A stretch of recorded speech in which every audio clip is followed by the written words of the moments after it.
Երեխան լավագույն կյանքն ապրում է հենց ընտանիքում։ Այս համոզմանն են եկել մասնագետները տասնամյակների ուսումնասիրությունների արդյունքում։ Խոսքային երեխաների մասին է, որոնք ինչ-ինչ հանգամանքներով պայմանավորված զրկված են ընտանեկան ջերմությունից։ Երեխաների իրավունքների պաշտպանությունն արդյունավետ իրականացնելու Խնամատարության ինստիտուտի զարգացման ու կայացման հեռանկարին առնչվող մի շարք հարցեր քննարկելու համար արդեն երկրորդ անգամ անցկացվում է Խնամատարության հարցերի վերաբերյալ աշխատաժողով։ Խնամատարության ինստիտուտի զարգացումն անընդհատ գործընթաց է եւ Հայաստանն այս պահին էլ աշխատում է այդ ուղղությամբ։ Աշխատաժողովները դրանց վառ օրինակն են, շեշտեց աշխատանքի եւ սոցիալական հարցերի նախարարը։ 2018 թվականից այս կողմ 10 անգամ մեծացել է թիվը։ Եթե այն ժամանակ հնարավոր է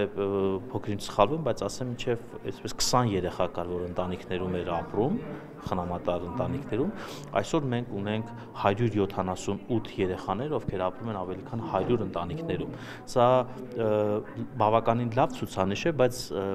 սրանով մենք չենք սահմանափակվելու, որտեղ մենք մեր խնամքի հաստատություններում դեռ շարունակում ենք ունենալ մի շարք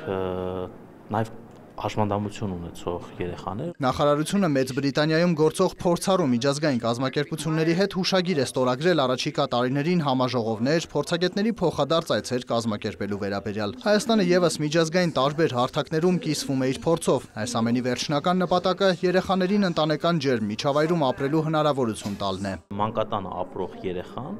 ապրում է խնամատար ընտանիքում, այսինքն ապրում է սովորական հայկական ընտանիքում, որտեղ որ կան խնդիրներ, որտեղ որ կան ուրախ պահեր, որտեղ որ կա ընտանեկան միջավայր իր բոլոր մանրամասներով, բոլոր հետաքրքրություններով եւ մենք հետազոտություն, ուսումնասիրություն ունենք, թե ինչպես են փոխվում երեխաների հոգեվիճակը, երեխաների տրամադրությունը, ամսական յուրաքանչյուր երեխայի մասով վճար կա, բայց այստեղ ամենակարևոր շեշտադրումը այն է, որ մենք չենք ուզում, որ ընտանիքները սա որպես աշխատանք դիտարկեն, որպես եկամտի աղբյուր դիտարկեն։ Անետա Եսայանը Վանաձորից է, արդեն 9 տարի է իր տան դռներն է բացել, ինչպես ինքն է կոչում, իր տղայի առաջ։ Որոշումը տարիներ առաջ միանգամից է կայացրել։ Ինստիտուտի զարգացումը շատ կարևոր է, շատ կարևոր է, որովհետև յուրաքանչյուր հայի հայրենասիրության մի տեսակ էլ հենց դա է։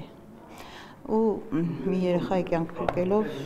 ամեն ինչ կարելի է անել։ Նույնիսկ դուք ես ինքնավստահ ավելի կարաս զգաս, ավելի լավ զգաս քեզ, որ նման քայլի գնացել ես ու չես փոշմանի։ Դժվարություններ իհարկե միշտ կան, եղել են, կլինեն,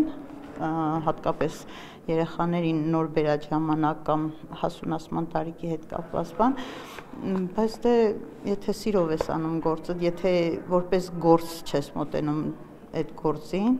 ուրեմն ամեն ինչ կարգին է, իրան հարթվում է։ Care for Children հասարակական կազմակերպության հիմնադիր եւ գործադիր տնօրեն Ռոբերտ Գլովերը Հայաստանում առաջին անգամ չէ։ 2023-ին էլ է մասնակցել համաժողովին։ Հենց այն ժամանակ է զարմացել, թե կառավարությունը որքան պատրաստակամ է երեխաների համար խնամքի բարձր որակ ապահովելու տեսանկյունից։ Մեր նպատակն է այս աշխատաժողովի շրջանակում փոխանցել այն ուղերձը, որ այս ոլորտում բոլոր դերակատարները պետք է սերտ համագործակցեն երեխայի համար լավագույն խնամք ապահովելու համար։ Թե Միացյալ Թագավորությունում եւ թե այլ երկրներում իհարկե կան խնդիրներ, որոնք հայաստանյան խնդիրներին շատ նման են, բայց կան նաև խնդիրներ եւ լուծումներ, որոնք կիրառելի են միայն տեղում։ Այս փորձը եւ ուղերձը հայաստանյան լսարանին փոխանցելը շատ կարեւոր է։ Պետք է ոչ թե երեխային հարմարեցնել համակարգին, այլ հակառակը վստահեցնում են միջազգային փորձագետները։ Չինաստանում ձեռք բերված փորձը Care for Children հասարակական կազմակերպությունը թվայնացրել է եւ ստեղծել My Family հարթակը։ Կուտակած ահռելի փորձը կազմակերպությունը փոխանցում է երկրների կառավարություններին։